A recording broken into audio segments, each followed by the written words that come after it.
phone. Oh. And I said, you know what? You're lucky that we can afford to be here. So if I have to take a phone call, I have to take a phone call. It took me probably 10 years later to realize the guilt set in from that one incident. That was not the time to answer the phone. Right. Mm-hmm. But when we're young and trying to be successful in the business, we have to make decisions.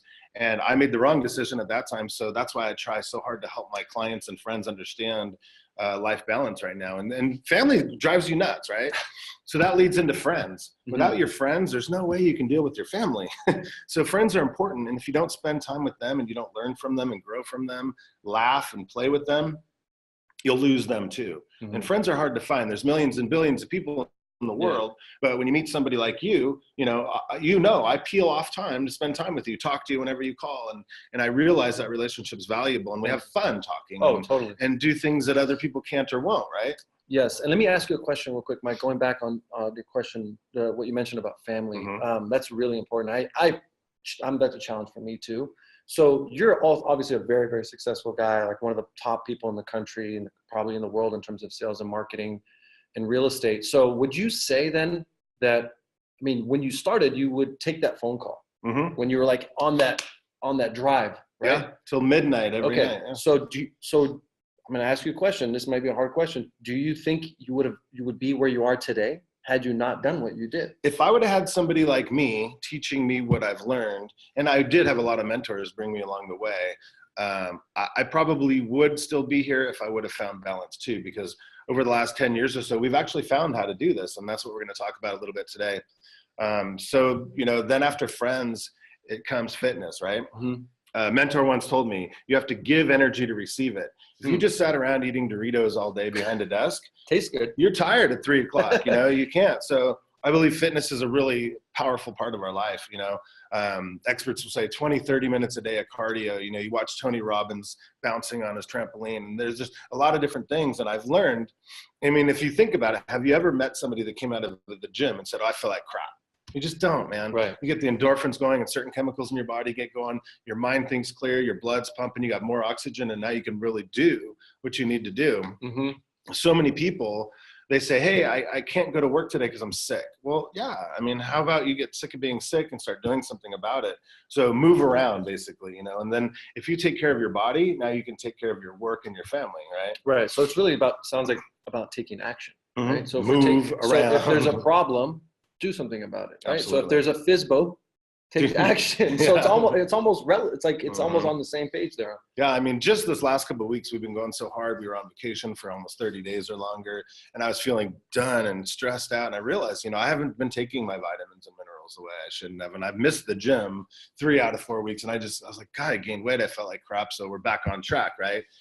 IV therapy and hit the sweat shack. Oh yeah, you were there. That's funny. So here's a little quick story. We don't need to tell that story. So I'm going to tell a funny story about Mike. So we're all on Marco Polo, all of us, like myself, Mike, Tristan, Sunit, Sam, and a bunch of us, and we're always chatting and stuff, and we're doing these videos and we're talking to one another. And so we're chatting, and then everyone's kind of like in their office or doing their own thing, and then we get a message from Mike, and he's like on a hospital bed, like getting IVs and stuff. And I'm like, what are you doing? And but no, it was like you were doing something that you weren't sick. You were just taking care of your body. If your car is sick, you need oil changes, you need new brakes, you need new tires, and so do our bodies. So anyways, so let's move on to that. So after that, we jump right into finances, right? So we're so busy all the time, we need to work on our finances. And with that comes retirement planning and things like that. And of course, the first 15 years of my career, I didn't care. I was just living the life. I came from nothing, right? We didn't have much. I never did vacations or anything. So when I started making millions of dollars, I started partying and playing, and I never had anything to show for it. I never had any money in the bank, but dang it, I had a good lifestyle. So now finances are a big part of our career and a part of our lives. And I think you need to take some time every single week to say, hey, based on what I'm going to close next month, I'm going to put this much away, or I'm going to start this 401k or this Roth or this charitable family trust or whatever, and try to build things that matter for finances. Let me ask you on that real quick, because you've been through, again, lots of different cycles. You've gone through lots of different things. So we have this challenge in our industry. It's great that we're 100%, we're basically 1099 workers, right? Yes, sir. So we work on 100% commission. We get the entire check. There's no Social Security or anything taken out. What do you think? Do you have a number or anything that in terms of a recommendation? If I make X amount of dollars on a transaction, do I take a really percentage out, or what do we do? Not that I do it all the time, but I try to, create a fifth. Some goes into savings, some goes into this one investment, some goes into maybe a future business that I'm investing in. Just different, I try to just 10, 10, 10 or 20, 20, 20. But now everything I do is pretty much forced. The rental property, I have an account that goes into, we have a certain amount that goes into the 401k that has to go in. I don't touch it. I have other accounts that just automatically go away. So I'm expressive and I'm super live by the seat of my pants. So I need to be structured. I need somebody to take it away from me and put it away. But that's important. You gotta plan. Like you wake up one day and you're in your 40s and go, hey, when am I going to retire and how? Right. So another thing, like you said before, it's time to take action.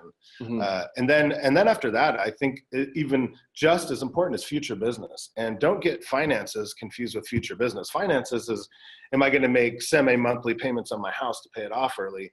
Future business is, what else are we going to do? Like you and I, we're working on expanding California leasing. We opened our office in Newport Beach, and that's going to be huge. That's future business, right? We're going to explode our sales. You and I are going to gain freedom. We're going to get predictable monthly cash flow, which real estate agents don't get to have. Right. So you've seen the light. Right. So we've been working on that. We hired a salesperson. We're creating our entities. We're doing all this sort of stuff, but we have to make time to do that. You and I are perfect examples. We've been trying to do a couple things for a few weeks, and summer vacations. When are we doing this? But we have to set time away, and that's what we've been doing. So, and then the last thing, the seventh thing is, to me, the best one, right? Fun. If you do all this hard work, you save all this money, you juggle your friends, you juggle your family, you got to be rewarded, right? We're sitting at one of the top hotels in the country right now, and we're going to have fun. Yes. We're going to use the money that we've made. We're going to have fun. We're going to nurture our relationships. We're going to do things that most people can't do. And we're going to learn. Especially. And it's an investment of our time and our resources to have fun. And a heck of a write-off, right? So fun. So with all these 7 Fs, what we really need to do is we need to get a chart. Picture going to Walmart and getting a poster board or one of those title company calendars that I hate on the desk, and just write across 7 days a week. There's 7 Fs. Focus on one every day.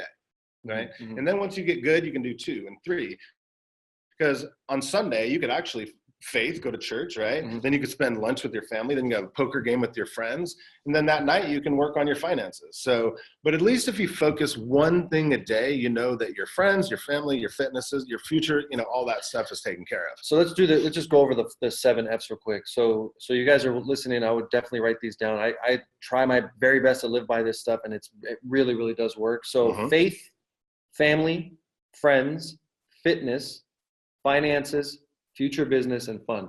And Dan, I know you're watching this. If you could put that in the comments if you haven't done so already. I want to ask you real quick, we're going back to finances real quick, because a lot of us are, we're closing transactions. The market's good. I think this is a really important topic.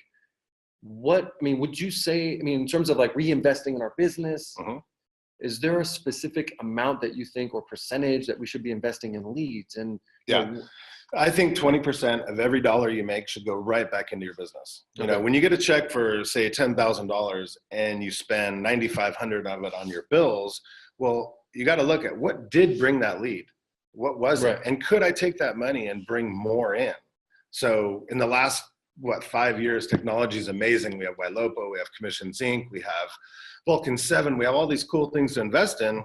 But when you look at the checkbook at the end of the month, I'm spending 20, 25 grand a month, and I'm sure you are too. So if I don't do that 90 days from now, our business is going to crash. Yes, we're going to get referrals and all that stuff, but let's be honest, referrals are starting to slow down. A lot of our past clients that we haven't properly attended to are going discount brokerages. They're going to Zillow agents. And, when's the last time you got an online lead that you didn't buy that was worth anything? Years, right? Right. So I think our websites are only business cards now, and we really need to purchase or even organically or use SEO to bring the leads in. But, that's a good thing. Let's talk about that, because we talked about the 7 Fs, but let's talk about our daily schedule for a real estate agent and what that should be. Yes. Very first thing we talk about is our fitness. I think an hour a day should be invested in fitness, even if it's 15 minutes to the gym, 30 minutes there, 15 minutes home, something like that. Okay. At least so you can split it up. So you can do 10 minutes of whatever. Yeah, cardio. you can even walk at night, or as long as it's an hour a day. As long as you get it in. I like that. You got to get it in. It's almost like time blocking. Yeah, right? Well, this is time blocking. Well, that's what we're doing. And right even now. splitting up your physical activity, you can time block that too. Exactly. I love that. So that leads into an hour a day of self-help, right? Okay. We get beat up as real estate agents. We're getting our butts kicked all over the place. Deals are falling up. I mean, it's just an emotional roller coaster that we hear all the time.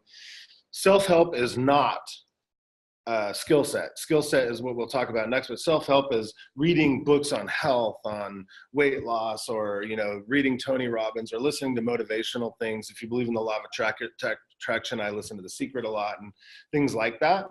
That has to be an hour a day. What are 2 good books that you'd recommend right now? The biggest things for me is I still really rely on The Secret a lot. The Secret? And then I love Loving What Is by Byron Katie. That's a really good book. And then also the other book that I read or listen to a lot is the 21 Laws of Management. Okay. And I'm just curious. I mean, there's so many books. Yeah, there are. But what happens is every one of these seminars or masterminds we go to, somebody will recommend a book or give us a book, right? And then I'll download that book and listen to it. And when we're talking about our fitness in the mornings, that's when I like to get in an hour a day of my self-help. So on the stairs, on the treadmill, I'm pumping very positive things into my head. Taking a walk, driving around in the car, and then an hour a day of skill set is crucial, man. Like what? Role playing, scripts, dialogues, anything that comes with the real estate business, right?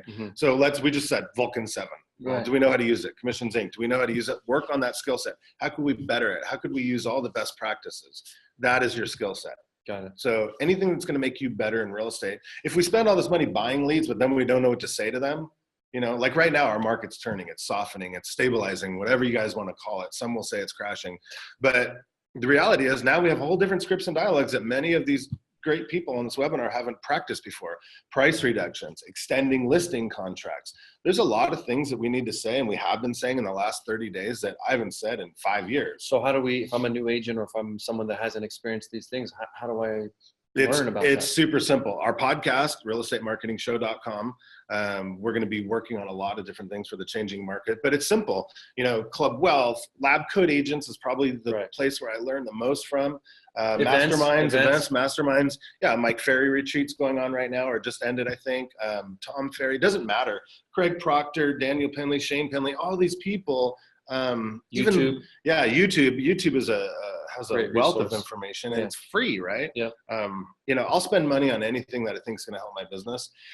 And one thing I recommend is don't just follow one trainer, right? Get bits and pieces from everybody, write it down, implement it into your lifestyle, your work, and your belief system, right? And try things. Well, that script didn't work. I got slapped in the face. We'll go for this script. You know, a Mike Ferry script is very different than a Tom Ferry script, right? You know, totally. So we have to work on skill set every single day. And remaining around people that are positive too, right? So if you have an accountability partner that's bringing you down, then probably change your accountability. And that's going to be the last part we talk about in this thing. So we're on skill set now. Skill set. And then we need 2 hours a day of prospecting, right? Agents don't like prospecting because something else is going to get in the way. Oh, I have to do this audit, or I have an inspection or an appraisal. No. You have to prospect. And that's just a no-brainer. What's prospecting to you? Prospecting to me is calling our property management clients, firing off private Facebook messages. Anything I can do in my underwear, I'm going to do it. I don't like open houses in 110 degree heat. I don't like door knocking, getting bit by dogs, you know, but people love that and it works. When I was new in the business, I did that all day, every day. I did open houses 7 days a week. I door knocked 2-3 hours before an open house. You know, I was on the streets, but 2 hours a day, you're always going to get a couple leads, right? Right. Keep that pipeline full. And then after that, we have an hour a day of follow-up. Follow-up is very different than prospecting because prospecting is finding new. Follow-up is nurturing and converting old.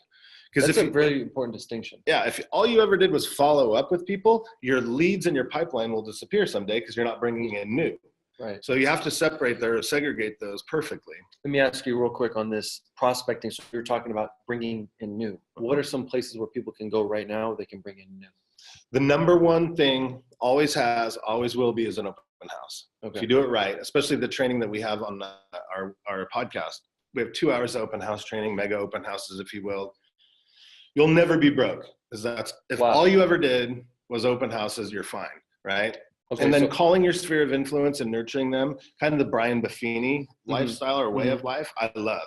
Pop-bys, nurturing those relationships, really, really leaning on people that you already know in the people that know and like and trust you. And that's so cliche, but we need to say, how do we get to know people? How do we get them to trust us? And how do we get them to like us? Because there's a very different between trust and like. Right. I have clients that trust me to sell their house, but they hate my guts. And I have them tell me that. You're the biggest jerk I've ever met, but I believe wholeheartedly you can sell my house. So how do I get them to like me? You know, so I focus a lot on that. And lo and behold, we have pipelines of clients forever, you know. That's awesome. So it works out really good. Then as a real estate agent, whether you're a listing agent or a buyer's agent, you need 2 hours a day of previewing property. Okay. Now I realize this is hard on our time schedules, but when I walk into a listing appointment and I know more than the seller about their neighborhood, that's important. Totally. When I'm pricing property, if I can price it correctly, and this is going to matter more now than ever. Last couple of years, you could price the property whatever you want. The seller wants this.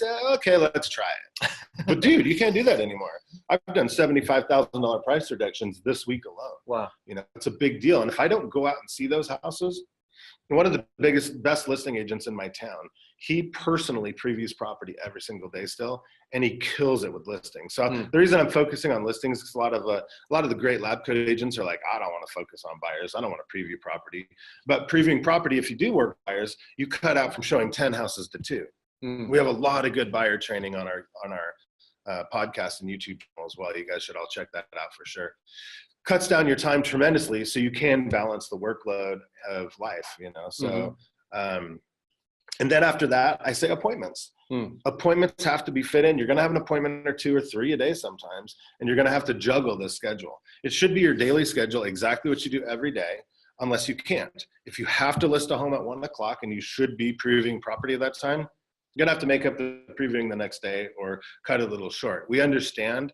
I'm not a micromanager, and I can't stand those daily schedules that go by 15-minute increments because that's not real. Things happen in life. But as long as you're about that, an hour a day of self-help, an hour a day of skill set, an hour a day of fitness, an hour or 2 hours a day of prospecting, 2 hours a day of preview, an hour a day of follow-up, now you have balance. So what we've done right now is we've balanced out a real estate agent's workday, and then we've balanced out their life. So you merge those two things together and you plan it weekly, right? Yeah. And that's all part of time management. And another important part of that is if you're going to plan your week and your month out, make sure you have your to-do list before you go to bed and then when you wake up, because they're going to be different every night and every morning. Every morning I wake up and go, what did I write last night? Oh yeah, that's right. And then you think of things in the morning. Oh, I got to do this, or you check your email or voicemail or text, and you're like, oh, now I'm adding to my to-do list, right? So we got to go through that. Man, I'm like thinking of questions. Every question I think of, you answer it. It's so good. So let me ask you this, because again, we're talking about wearing different hats as real estate professionals, and I want to get into systems and leverage and everything because you're a master at that as well. But we have so many different things that we have to do during the day. How do we decide what to do, like on your to-do list? How do I know what to prioritize? Right. How do I go down that list to make sure I'm accomplishing the things that I should be focused on? There's a couple of different ways to do it, and this is not written down, but these are just questions I ask myself, and you guys, if you're watching, should write it down. Will this affect my 7 Fs? How does this affect my friends, my family, my faith? And if it affects any of those in a negative way, don't do it. If it affects it in a positive way, then we got to do it. Wow. So if you say, oh, I have this inspection, or I have to go fill out this disclosure, can somebody else do it for me? Now, number one thing is delegation. What can I take off my plate to make me more productive, right? That's how I kind of prioritize things. How can I get this off my plate? Who's going to do it better than me? And how do I execute and implement that? Okay, now speaking of delegation, so I'm an agent, I'm doing everything on my own. At what point is it justified to hire someone to immediately? Absolutely. Immediately. Doesn't matter if you're day one in the business. Most companies nowadays have in-house transaction coordinators, right? That's a huge thing. Right. If they don't, there is an independent contractor nearby that'll do transaction coordinating. Dude, I've wasted more time stapling and filing and uploading photos into MLS and just things that you think, God, like if just somebody else could do this for me. So they charge $500 a deal, right? Let's say $300 to $500. Well worth it. Right. I agree with that. Even maybe more important as a personal assistant, you know, to say, look, work for me 2 hours a day. I'll pay you $15 an hour, just 2 hours a day. Here it is: lunch, dry cleaning, get my dog license, re-register my car, things that you should not be doing. Right. Standing in line at the DMV is not going to make me another 10 grand tomorrow, right? So delegate it to somebody. Right. You know? And that's why you take that chunk out of every paycheck and put it in the bank to put back into your business. You have to do that. So then how can you go even farther? Can I have somebody be a showing agent for me? Can I use technology like Tenant or Showmo or something to actually use electronic lock boxes to let people in on their own? You know, how can I delegate all these tasks and chores to where I can work on my 7Fs, right? Mm-hmm. So right now we're building these other businesses, right? So I have to find 2 hours a day instead of prospecting. I mean, I'm recruiting like crazy, right? I mean, that's all my life is right now is recruiting. But the reality is I have to find time to work on these future businesses and keep them together. So there's times of the day where I have to put out fires. I have to work with my team. You know, I can see my phone right now. I got my team texting me blowing like crazy. I'm wondering if I said something bad. I'm like, but you know, you got to make time for that. So my personal assistant, who I love, and we call her the badass operations manager for Team Bjorkman, Lindsay. She's so awesome. Dude, email. I need somebody darn near full-time just for email. You know, I use SaneBox for my email, and that kind of sorts it out by itself. But then she's on it taking care of emails because it's customer service, right? Agents or clients these days want things now. Totally. Right. They want a text message returned within minutes. They want an email returned within an hour. They want a phone call returned within an hour. So if we're not providing that good customer service, they think we're slacking. Right. So my favorite thing when people call me, they say, dude, you're so busy, but yet you answer your phone. You call me back. You return text messages. You return your Marco Polos. And I go, yeah, because I've built these systems around me to support my lifestyle. So those things can happen so I can nurture important relationships. And it's so true. And I've noticed now that I think about it more and more. Some of the most successful people out there are actually the most responsive, right? And what we're talking about here is we're talking about leverage. We're talking about systems. So what are some things that you've done? I mean, you've got all these businesses, all this stuff going on. I call you, boom, you answer, right? So what are some things that you've done in terms of creating systems to allow you to get to where you're at now? Well, a lot of the systems I've bought, right? Okay. I've been to seminars. How do you train your assistant? How do you train your buyer's agents, your showing agents? What are the systems? When I get a listing, I drop it off on a desk and everything's in the right way and it gets handled. Now I can go back to marketing that property, right? Trying to pick up new business from that property at the same time taking care of the seller who's trusted me to sell their home. You know, one of the best things that people say to me at listing appointments is, Mike, you're so busy. How do I know you're taking care of me? How do I know you're taking care of my house? And maybe they interviewed an agent before and says, oh, Mike's too busy to do anything for you. I say, simple. Here I am. I'm here for you. All this great stuff is handling with systems and procedures and people doing things that don't matter. All you care about is that I'm marketing property, finding as many buyers a day as possible. Right. And that's how I do it. Here's my numbers to prove it. Shoot a hole in my system. Now, think about the agent you talked to a couple hours ago that might do 20 or 30 deals this year. Why don't we see what they're doing right now? If I had a magic ball, ooh, look, they're showing other houses, not yours. That's weird. How are you going to get in a bidding war if your agent's showing other houses right now? Wow. They're just like, okay, where do I sign? It's super simple. So one thing you mentioned earlier, which I think is very, very important. I mean, you talked about hiring an assistant 2 hours a day, $15 an hour. I mean, guys, that's $30 a day. That's like a lunch. Right? Or a VA or a marketing assistant or anything like that, right? So for you, so you've got all these great systems in place. What was the most difficult part of putting those systems in place for you? The initial pain of writing checks, right? And the first 6 months, you're like, is this all worth it? All of a sudden you're like, well, I've sold twice as many homes. And you have to look at that and say, why was I able to do that? Well, I'm not photocopying. I'm not making flyers. I'm not uploading photos to Zillow and all this crap that doesn't matter. I'm talking to people that make a difference. People that can afford to buy, sell, rent, or invest in real estate. If I'm able to talk to more people, I know that's working. But that was really difficult in the beginning to realize, understand, because everything takes a little bit of time. So it's that investment that you're making, and it's an investment in your business, right? That was the hardest part, you know. And I watch my agents. I have almost 300 agents that work for me. And I go, where are you? Oh, Cabo, we're having fun, you know. And I'm like, last week you asked for a loan. Like, what the hell? Like, as a matter of fact, just this morning or yesterday, I had a client at the property management company say, I'm really sorry. I was trying to get a hold of the owner. They were on vacation. And I know you asked for new carpet, but they're in a really financial bind. I'm like, you said that like in the same sentence. I'm like, oh, God. Yeah, it's just a matter of at the end of the day, it's like understanding that we are operating a business, and the agents that have that mindset that this is a business, and you don't have to do every single thing. Talk about delegation. I mean, you're the master of that, master of time management. It's really about finding ways to leverage and getting out and being in front of as many people as possible with the least amount of effort. Yeah, exactly. So I think that's great. I want to ask you, we talked about a lot of different things. What are some things that you think agents should be focusing on right now? I mean, like there's lots of tech. There's like, where should they be focusing their business in terms of what focusing on to generate more business? Is it online? Is it, listings, the traditional models? I mean, what do you think about? It's that pie, right? We need to focus on branding. Branding is huge. You want to be a local celebrity in your town. So branding means everything to me. How am I going to get in front of people? Community events, community outreach, charity, branding, right? How am I going to make a brand out of myself? That's cool. Phone calls come in from that. Then past clients and sphere of influence. Spend money on the pop buys, spend money on the phone calls and the technology to help stay in touch with those people. And then you want to buy the new leads too, right? You want to buy as much leads as you can possibly afford if they work for you.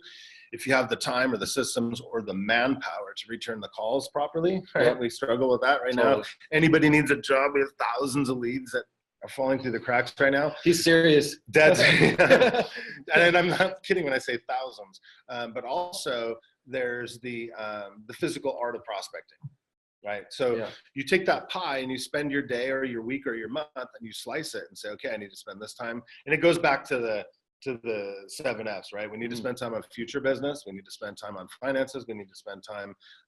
And when we talk about the 2 hours a day of prospecting or 2 hours a day of previewing, a lot of that and the skill set, matter of fact, comes into implementing those systems. Like we struggle on our team sometimes. We have all these systems that we pay for. Like I just found out yesterday, because my credit card had changed, that ProQuest, the 800 numbers, apparently we have a ProQuest account that we haven't been using in a year. And I've been paying $50 a month. You know? But if I would have, and I started thinking about it, I said, dude, why aren't we doing that? I have so many great marketing plan for that 800 number, how to increase business, how to bring in money and calls. So it gets my mind going. So I'm a marketing guy, but dude, you got to spend time to implement and train your staff and train your team and find people around you that matter in your life that you can trust that will help you with those things. Because they could either help you do it for you, or encourage you to do it and do it better. And everybody wins. And you're like one of the most driven guys that I know. I mean, you've done so many things. I want to dig a little bit deeper now. So we talked about the 7 F's. We talked about the daily schedule. Like, what is really driving you? Like, what is your why? I mean, everyone out there, we know about Mike Bjorkman. We know all the success that you've had. Like, what is it that really, really, at the end of the day, if you don't mind sharing, like? No, I found my why. I've been broke. I grew up broke, right? I never got to water ski. I never got to motorcycle ride. I never got to go to the beach for a long time. I never really stayed in a hotel. I stayed in a 78 Volkswagen van with my parents. I mean, I had a great childhood, just terrible experience as far as fun because financial reasons.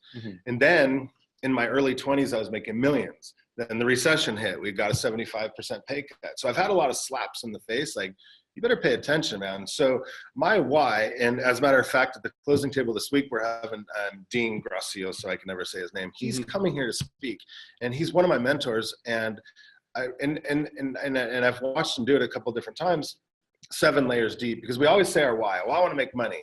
You got to go deeper. Ask yourself, well, I want to make money. Why? Because I want an expensive car. Why? Because this, and you go that deep, and then you end up in tears and you share that with everybody. But at the end of the day, my why was, I don't want anybody that's around me that I love to ever suffer the way I did several times in my life, whether it be my kids, my wife, my parents, my wife's parents, my friends, my neighbors, whoever I love and care for. If they need money, they're going to get money. They're going to get whatever they need. If they need medical treatment, whatever. I don't want anybody to suffer like I did. Wow. And that's the biggest why for me. So I'm driven to make money. And since I told you earlier, I spent millions and millions and threw it down the drain, up my nose, on planes, but it doesn't matter. You know what I mean? Yeah. Now I'm like, oh crap, I'm 45 or 40. I don't even know how old I am, but I'm definitely close to wanting to retire, right? So I feel like I have 5 or 10 years to really make a difference in this world and make a difference in my life. So that's it. After 5 more years, I need to retire and just spend more time with myself, with my family, and invest in bigger things, hotels, strip malls, apartment buildings. I don't want to go on a listing appointment in 5 years. I really don't even want to do it today, but I'm willing to do things that other agents can't or won't do to provide for my friends, family, loved ones, and my lifestyle. Man. So that's why I'm driven. And honestly, if you're not doing all these things, what are you going to do all day? I've sat on the beach for 7 days in Maui this month. Right. And day 3, I'm like, you're bored. I've seen the turtle. I've seen the volcano. I went on the helicopter. Now what? Right. Well, let's go help other people make money. Let's go enjoy more things with people. And I enjoy real estate. So if you don't like certain aspects of real estate, don't do those things. Like I don't like door knocking. I already said that. I'm not going to do it because I don't want to get burnt out anymore. Like I said, anything I could do in my underwear to make money, I want to do that because that means I could do it on a beach. I could do it on a plane. I could do it here with you talking to these great people. So, and what you mentioned, you talked about like your childhood and your upbringing and everything. And that gave me chills. I mean, thank you so much for sharing that. That was really, really a beautiful like story that you shared with us. And thanks for doing that. I want to shift into, like you talked about, you know, you had like a slap in the face multiple times in your life and your career. So, I mean, I don't feel like the market is like, there's not going to be 2008 all over again. Right. But there are some adjustments happening right now. What are some things that you would say that are semi-recession proof? Property management is the biggest one. You guys know I love property management. If you know me, like I said, it's predictable monthly cash flow. If the market's going down fast, I'll give you a good example. The market's going down right now. We have a lot of sellers that want to sell their property. They took them out of our rental portfolio, put them on the market, and they said, oh, we're going to maximize our equity. Now we're getting them all back because they put them on the market. They couldn't get the price they needed or wanted. Now we're getting them back to rent. Got it. First indicator. But when the market goes down, people say, I don't want to give my home away, so they give them to me to babysit. So now I have a database of people paying me a few $100 a month. How many people actually can say, my database pays me $300 a month per person, and they're excited to talk to me, right? So down market, property management's awesome. A stable market's bitching because people still buy and invest in real estate. They want their tenants to pay down their loan, and it's great. You know, there's no scare, there's no panic, there's no rush. We're rental property. Someday it's a retirement vehicle. Yep. When the market's going up, everybody wants to maximize that benefit too. So I'm going to buy a market. The market's going up. So 3 to 5 years, I'm going to sell it. So now, our portfolio grows. And with an up market, prices go up, rental rates go up, paychecks for me go up. So it's recession proof. Property management is definitely recession proof. In the bad market, it brings me short sales. In the stable market, it brings me people buying and selling normal. And then when it's going up, people want to buy investments. And then once they reach a certain place, they all want to sell. So it's a great, very, very level, or, it's just stable. Right. I mean, it doesn't matter what market it's in, I'm safe. Because in 2007, when the market started going down hard, that's what saved me. Wow. It really did. I mean, I would probably would have been on the streets if it wasn't for property management. That's crazy. So I want to ask one last thing. You mentioned focusing on. You kind of sound like you were talking about focusing on strengths, focusing on the things that you enjoy. I mean, you would agree with that, obviously. Yeah. And so I think a lot of people kind of take the mindset where there's something that they're not so great at. They try to improve on those things as opposed to like just do the things that you want to do the things that you enjoy. So. I guess that's more of like a statement that I want. No, really, but it's true. Like if we have a real estate business, people say, I don't want to door knock, but I have to get listings. No, you don't. Just do the things you like. That's what I like. People say, oh, you suck at snowboarding. Why don't you get better? Well, because I hate the cold. I don't like it. It's expensive and does nothing for me. It hurts, right? I have to wear a helmet doing that. But they'll say, but you'll spend a lot of money on tropical places. Yes, because I like that. And I do the same thing with my business. I don't like paperwork. I'm a paperwork person. I don't like computer work. I'm a computer person, all these things. So only things I do, coach, train, nurture clients, hang out with charities and community outreach. I do the things that I love, that I'm passionate about. And I've recently learned there's a big difference in passion and obsession. We need to be obsessed with something. Yes, I only do things I'm obsessed with. I'm passionate about dogs, but I'm not obsessed enough about them to have 100 of them. So to get where you are today, you had to focus on certain things that you enjoy, that you were obsessed with. So what are real quick, couple things that like you did to get to where you are today, where now you're hiring people, now you're doing all these things. Right. So I know you're big on REOs. I mean, I don't know, that's not really relevant today, but maybe it will be. Oh, it's going to be very, very soon. Okay. Yeah. So we're already starting to get a lot of BPO orders from people we haven't seen. Anyways, I think the question you asked was, what did I do? What do I think I did that made me successful? And I think it's focus on things that work, right? The things that have the best ROI that I like to do. So when Facebook came out, I was like, whoa, I was obsessed with Facebook because I found out in the first week or two, I got a listing from it. I'm like, how did you get a listing from Facebook? Just somebody from high school, friend requested me. I'm like, hey, John, how you doing? Oh, hey, Mike, I want to sell a house. I'm like, without that, I would have never known that. I would have never sold that house. So I was obsessed with getting more and more and more. So over the last, 9 years or 8 years, whatever, I've been active on Facebook, I've actually physically tracked at least 50 sales a year and average of $500,000 a year income. Wow. So if I can make $500,000 a year in my underwear, having fun with friends that I grew up with and people that I know and past clients and all that stuff, that's what I'm going to do. So I'm obsessed with social media, obsessed with property management. REO for me and default was a big deal because I care about people's hearts. And I realized I can save people's houses. I could do loan mods for them. So I became obsessed with the default market. And I was doing more good than bad. We got a bad rap as real estate agents. Oh, we're just kicking people out of houses and profiting from it. But no, I would do everything I could to save a home or everything I could do to leave the people in there through the holidays before I had to evict them, So I became obsessed with that. And then when the market turned, I became obsessed with the phone just ringing off the hook. Like all my hard work was paying off. So every time there's an upcycle, it's like, cool. All right, now let's work on future business. Yeah. So in that meantime, we bought a cell phone accessory company. We just recently invested in a very successful, like a spa where they do Botox and lasers and fat burning and all kinds of cool, all sorts of neat stuff. Now we have the time. We're expanding California leasing with you and other people. And it stemmed from you doing the things that you enjoyed. So, and we just got a question. And I know there's some other questions too. And sorry, we weren't able to get to everyone. We're running way over. I know, but can a new agent focus on things that they enjoy? Yes. Okay. We have a list of 100 different ways to prospect. One agent might be obsessed with working with bankruptcy attorneys. If you like that, do it. Some people I know love door knocking. Do it. Some people I know love open houses. Do it. Do the things you like. The things you don't like so much, don't do them. If you have to do them a little bit until you can afford to have somebody do it, or you've made the decision, that's one thing. But stop doing things you don't like. Focus on your strengths, not your weaknesses. People always say, like right now, I just cannot wrap my head around some of these systems that we have, like all the things commissioning does. I can't do it. I'm like, I try, I understand it, I know what it does, but I need somebody else smarter than me to implement that. And now we close, 5 deals a month off Commissions Inc. We close 5 deals a month off by Lopo.